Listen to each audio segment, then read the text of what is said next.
question I keep trying to get my head round, and I just never can, is how can the world be so full of pain and suffering and injustice, awful things like torture and rape and starvation, and how can all that be going on, and at the same time we be told that everything is okay, everything is all right in the universe, the world is as it should be, there's nothing we can do about it? How can they go together? It's incomprehensible. The world is not okay. A way to perhaps get the mind more hooked into this is thinking about an example of a homeless person on the street. You all have the choice to respond to that situation in a different way. You could walk past them, not give them any money, and then feel guilty about not giving them any money, and then justify that in your mind and say, well, actually, they got themselves into this situation, so why should I have to give them any money? And do it in that sort of way. Or you could respond to it by giving them some money, and then moving on, feeling quite happy that you've done your good deed for the day. Or you could get very angry about the fact that there is homelessness and look for whose fault that is and realise it's the government's fault, and actually I need to make a protest, and I'm gonna organise a massive protest and petition and lobby the parliament to do something different about homelessness, and they should help people. Get very militant about it.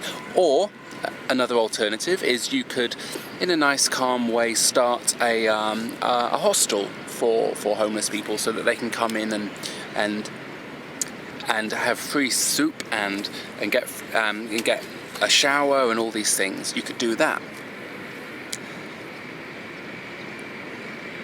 In a way, all these things are like pouring water into a bottomless bucket, a bucket with a hole in it, because you're trying to solve the problems of the world by putting your energy into it.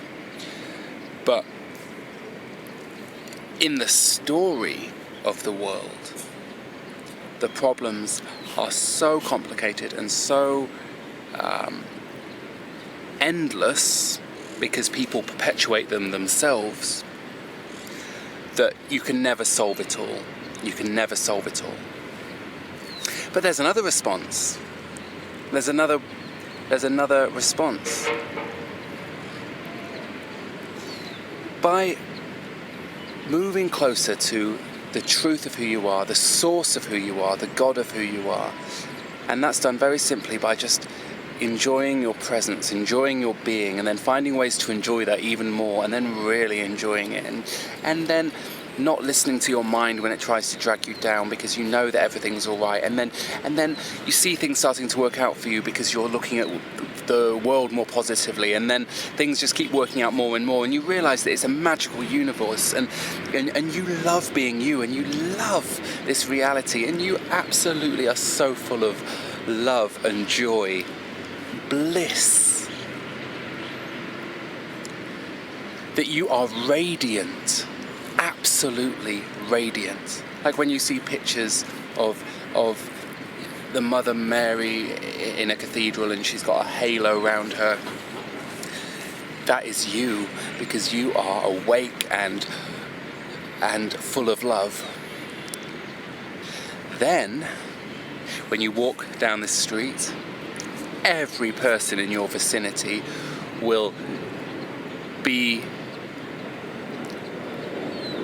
subconsciously maybe, but they will be affected by your presence. And when you look at someone in the eye who is homeless, they will deep down resonate with who you are, and it will help them to wake up to the beauty of their reality.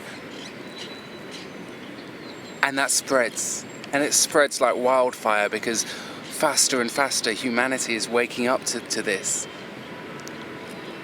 So you've solved the problems of the world in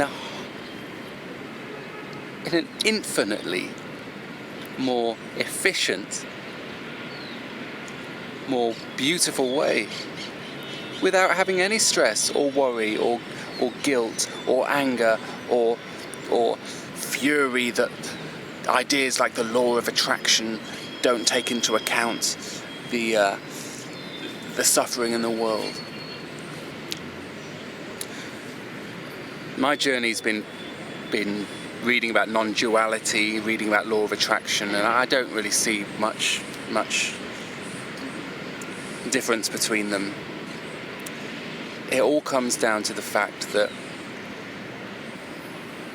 everything is already perfect, and there's nothing for us to search for, nothing for us to try and add to that, than just relaxing and finding that perfection, finding the good things, gently appreciating little things and big things until it becomes our predominant state of mind.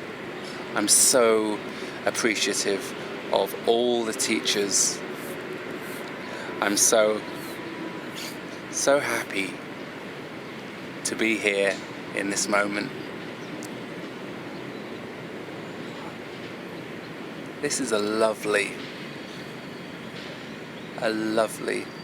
world.